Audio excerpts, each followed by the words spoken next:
बहुत सावधानी से कथा सुनिएगा और अपने चित्त में उतारिए। शिव महापुराण की कथा जिसके घर में चल रही है, जिसके टीवियों पर चल रही है, जिसके फेसबुक यूट्यूब पर चल रही है, जिसके मोबाइलों में चल रही है, घर में भले 5 मिनट शिव महापुराण की कथा चले, पर प्रतिदिन अपने मोबाइल को चालू कर 5 मिनट शिव पुराण चालू कर छोड़ दिया। घर में टीवियों पर अगर कथा आए तो भले सुनो चाहे नहीं सुनो, 5-10 मिनट उस टीवी को चालू कर छोड़ा करो, जिससे वो शिव महापुराण के शब्द हमारे घर के वातावरण को शुद्ध करें। मंदोदरी धर्म पत्र गया मंदोदरी के हाथ, मंदोदरी दौड़ के रावण के पास पहुंची। लंकेश की जय हो, लंकाधिपति की जय हो। रावण ने सोचा आज तो बड़ी जय जयकार हो रही मेरी, और मेरी धर्म पत्नी कर रही है। क्योंकि जिंदगी में केवल एक धर्म पत्नी ऐसी होती है, वो हर कभी पति की जय जयकार करती ही नहीं। कभी जिंदगी में किसी की भी पत्नी हो, वो कभी जिंदगी, तुम देखना अच्छे से अच्छे विद्वान की भी पत्नी होती है ना, विद्वान से विद्वान की पत्नी भी होगी, किसी विद्वान से विद्वान पंडित की भी पत्नी होगी, तो एकादशी पड़ोसन से पूछ के करेगी, पति से नहीं। सोमवार करेगी तो व्रत करेगी, कोई हड़ताल का, तीज का व्रत है, चतुर्थी का व्रत है, पंचमी का, जो भी व्रत करेगी पति से नहीं पूछेगी। इतना विद्वान पंडित, उससे दुनिया पूछने आ रही, और वो पड़ोसन से पूछे तू कब करेगी, उससे पूछ रहा है। और बेचारा पति को बुरा नहीं लगे, बता हम तो विद्वान, हमसे दुनिया पूछ रही, और ये पड़ोसन से पूछ रही। इसमें पत्नी की गलती नहीं, इसमें पति की सबसे बड़ी गलती है। पति ने हाथ करके अपनी इज्जत खराब करी। एक महाराज जी थे, प्रवचन में बोल रहे थे कि चतुर्मास में 4 महीना बैंगन नहीं खाना चाहिए।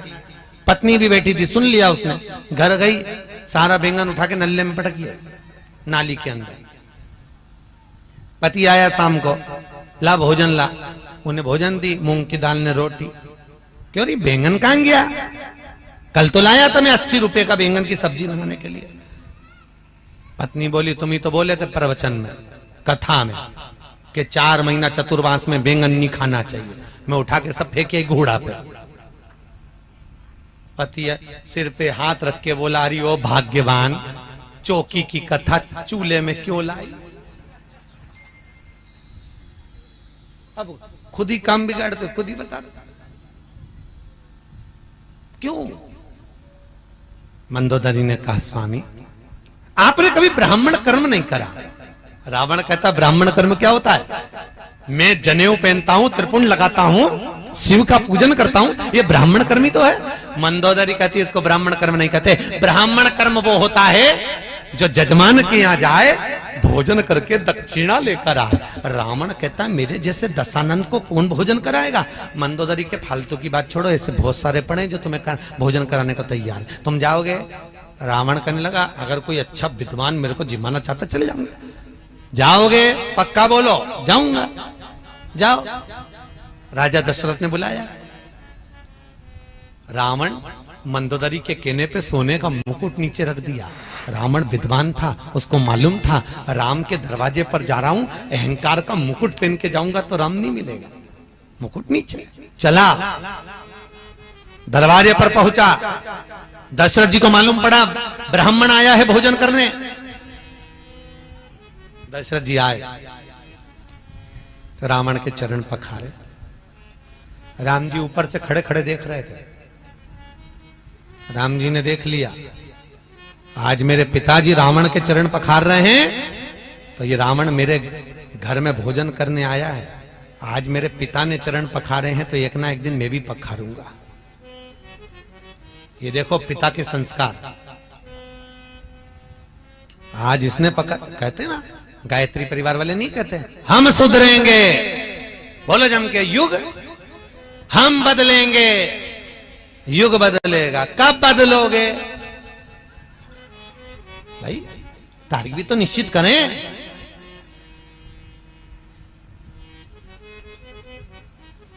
एक माता पिता ने अपने बच्चे को समझाया, सुन शाम को गुरुजी आएंगे, प्रणाम करना हो।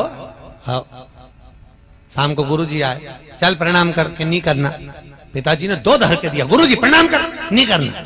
बच्चा रोने लगा। इतने में माँ गई, माँ ने कहा बेटा प्रणाम कर ले, गुरुजी हैं, नहीं करना। माँ ने भी धो दिया उसको मोगरी उठा के। इतने में गुरुजी बोले काहे को मार रहे हो कि प्रणाम नहीं कर रहा। तो गुरुजी बोले नहीं कर रहा तो मत करने दो, कम से कम तुम दोनों तो करो। अब जैसे ही माता पिता ने प्रणाम करा, बच्चे ने साष्टांग दंडवत कर दिया, क्योंकि हम झुकेंगे तो आने वाली पीढ़ी झुकेगी। सही बोलो जीजियों।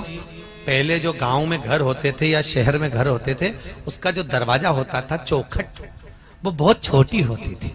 सही है कि गलत है? बहुत छोटी। आपके गांव में तो आज भी होगी कई कई जगह, बहुत छोटी चौखट। और आजकल चौखट हो गई बड़ी।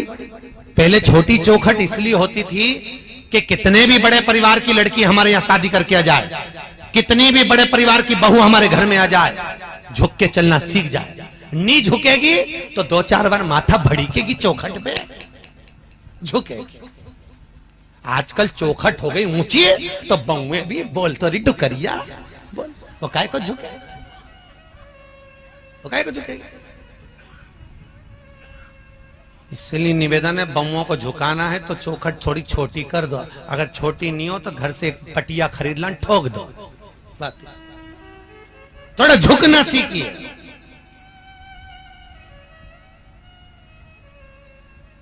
झुकना जीते की पहचान है और अकड़ना मुर्दे की शान है।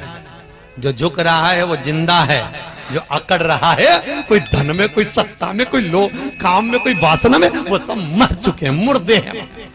जो अकड़ रहा, 4 ट्रैक्टर, 3 मोटरसाइकिल न 2 गाड़ी, उसकी अकड़ देख के समझ में आ जाए मरा हुआ है, मर गया।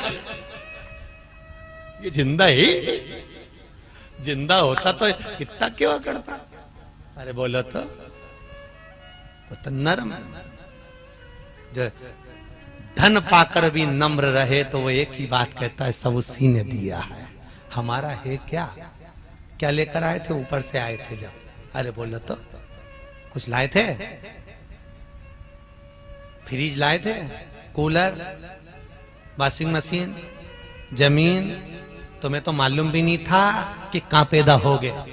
ये भी नहीं मालूम था कि पूरा शरीर अच्छे से मिल जाएगा, हाथ पैर पांव आंख नाक, एक आध आंख निपटा के भेजता तो क्या कर लेते?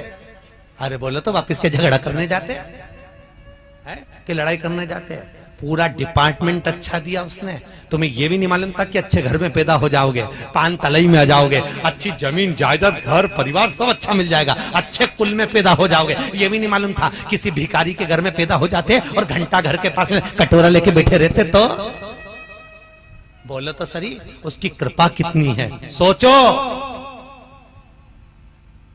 हर पल उसको धन्यवाद देना चाहिए, हर पल।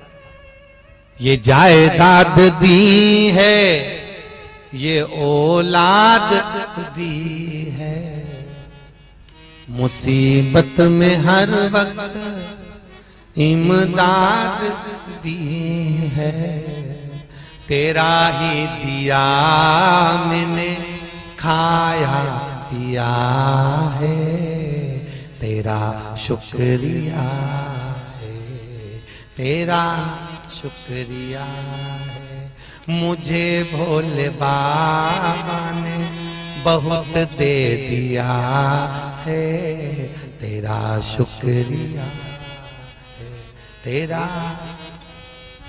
पर करे क्या? कई कई को तो इतनी अकड़, कई कई माता ही कह देती है वो तो मैं जिंदा हूं इसलिए घर चल रहा है, जिस दिन मैं मर गई आटे दाल का भाव मालूम पड़ जाएगा। तो जो डोकरी बोले उससे कहते आधा घंटा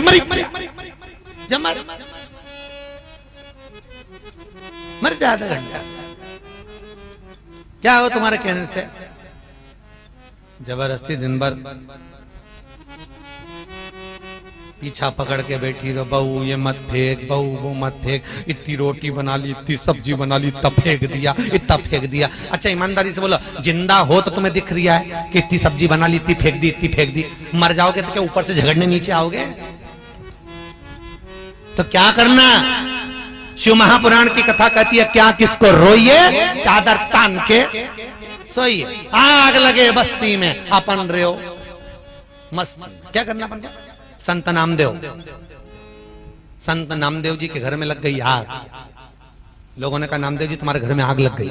नामदेव जी ने दूसरा कमरा और खोल दिया।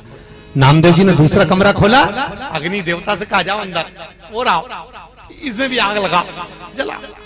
गांव के लोग कहने लगे बताओ नामदेव पागल है। नामदेव जी की एक गोदड़ी एक कम्बल हेड़ लिया। रात को नामदेव जी से कहे नामदेव जी हमने ये बचा लिया, लो इसको ओढ़ लेना, सारा घर जल गया।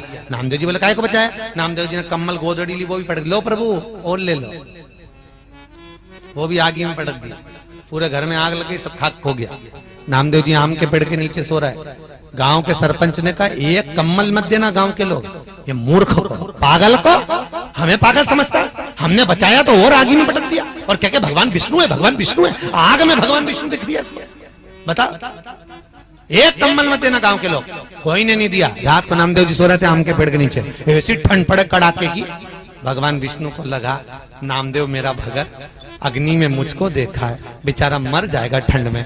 भगवान गए, आधी रात को उसका झोपड़ा बना दिया, मखमल के गद्दे तकिया लगा के उसको सुला दिया। गांव के लोगों ने सोचा चलो चल के देखें मरा कि जिंदा। दूसरे दिन गांव का लोग जो देखने गए तो मां तो झोपड़े में चकाचक मखमल का गद्दा तकिया ओढ़ के सो रिया। गांव के लोगों ने उठाया, उठा के पूछा नामदेव जी तुम्हारा कोई रिश्तेदार आया था? नामदेव जी बोले मेरा तो एक ही रिश्तेदार वो आया था। हाँ, बहुत जोरदार झोपड़ी बनाई नामदेव जी। ए नामदेव तुम्हारे रिश्तेदार से कह के एक झोपड़ी हमारी भी बनवा दो। नामदेव जी बोले लगा आवाज।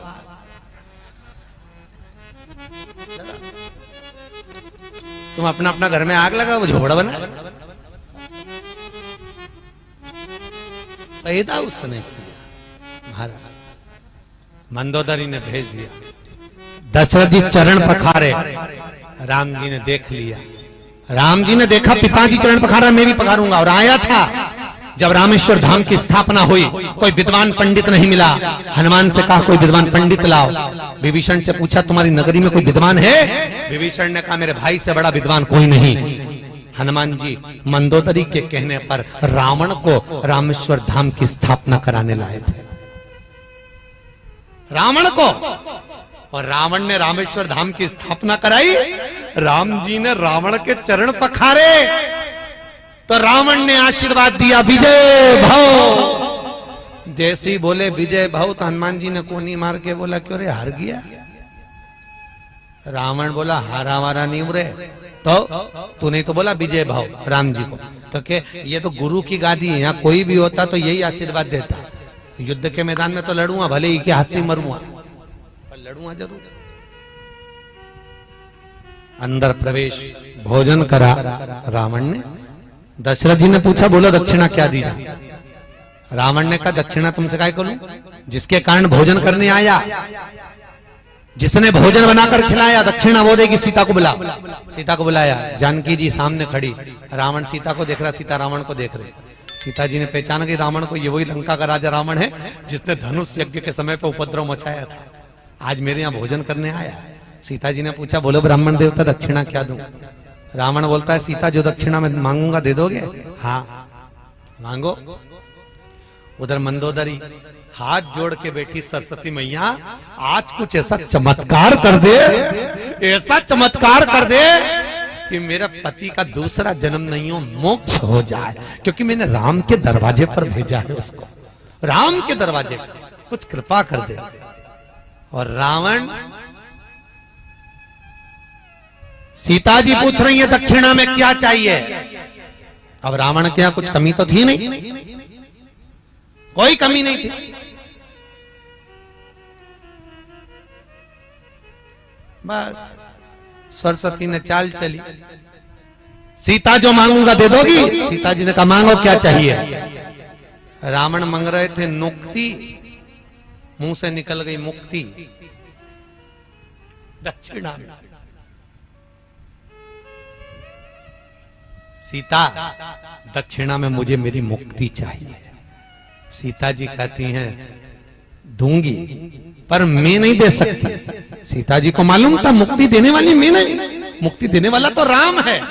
सीता राम के पास गई, दक्षिणा में रावण मुक्ति मांग रहा है। राम जी कहने दे दे।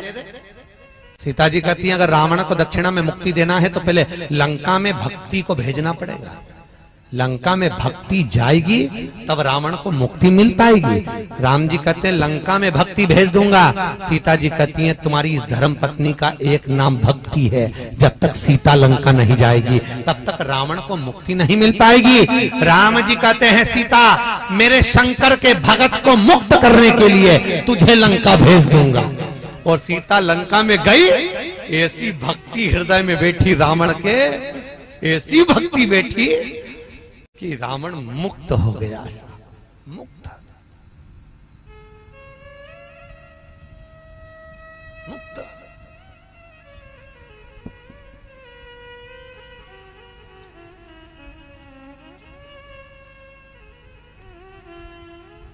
और उठा लो रामचरितमानस, कितने बाण छोड़े गए, जितने भी बाण छोड़े गए एक भी हृदय पे नहीं छोड़े गए, क्योंकि भगवान को मालूम था इसके हृदय में सीता बैठी हुई।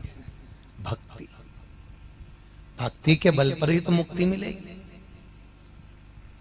महाराज शिव रामचरितमानस कर रही है, शंकर की कथा कर रही है, बिंदुक चंचुला का चरित्र कराए। बिंदुक ब्राह्मण कुल में जन्मा पर ब्राह्मण कर्म नहीं करा, चोरी कर लाता, ला कर देता पत्नी को, धर्म पत्नी को, और चोरी कर लाता पत्नी को देते जाता, चोरी कर लाता पत्नी को देते जाता। धर्म पत्नी और पत्नी का सबसे बड़ा अंतर है, पत्नी पति की कमाई को ले जाकर पार्लर में लगाती है और धर्म पत्नी पति की कमाई निकालकर शिव महापुराण में लगाती है। दोनों की कमाई में अंतर है महाराज, दोनों में। बिंदुक गया चोरी कर लाता था, ब्राह्मण कर्म कभी नहीं, ब्राह्मण कर्म से वंचित रहा। एक बार धन चुरा कर ला रहा था, दीवार पर से नीचे कूदा, मालूम नहीं था कि नीचे कुआं है, बावड़ी है, कूद गया, गिर गया, मर गया। शिव पुराण कहती है 3 तरह से मरे हुए व्यक्ति को मोक्ष नहीं है महाराज। पहला, पानी में डूबकर मरा हुआ। दूसरा, स्त्री के हाथ से मरा हुआ।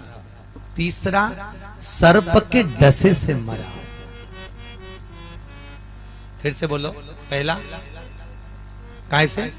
पानी में डूबकर मरा हुआ। दूसरा, स्त्री के हाथ से। तीसरा, सर्प के डसे से। 3 तरह से मरे हुए व्यक्ति को मोक्ष नहीं है, मुक्ति नहीं। पानी में डूबकर मरे हुए वाले व्यक्ति को मोक्ष नहीं मिलता, वो प्रेत योनि में पड़ा रहता है, भटकता रहता है, पर उसको ना तो मुक्ति, मुक्ति का मतलब है ना दूसरा जन्म होता है और ना मोक्ष। ओम श्री शिवाय। नमस्ते हम दर्शकों, आज की जो कथा है वो पंडित प्रदीप जी मिश्रा द्वारा जो है महाराष्ट्र में सुनाई जा रही है। जैसा कि आपको पता होगा महाराष्ट्र के धुलिया में जो है कथा चल रही है। कथा के दौरान पंडित प्रदीप जी मिश्रा ने जो है बहुत ही अच्छा जो है प्रवचन दिया है और साथ ही में जो है भगवान शिव और माता पार्वती के बारे में जो है वर्णन किया है। इसी के साथ में जो है उन्होंने जो है कथा के दौरान जो है और भी बहुत सारे उपाय भी बताए हैं, जो अगर आपने जो है कथा को ध्यान से नहीं सुना है या फिर इस कथा को सुनने के बाद में अगर आप और भी जो है आगे आने वाली कथाओं को सुनना चाहते हैं तो इसके लिए आपको कुछ नहीं करना है, केवल हमारे चैनल को सब्सक्राइब कर लेना है। सब्सक्राइब करने के बाद में जो है पास में आ रहे बेल आइकन को प्रेस कर देना ताकि आपको समय पर जो है सूचनाएं मिलती रहे। इसी के साथ में मिलते हैं अगली कथा में, तब तक के लिए हर हर महादेव।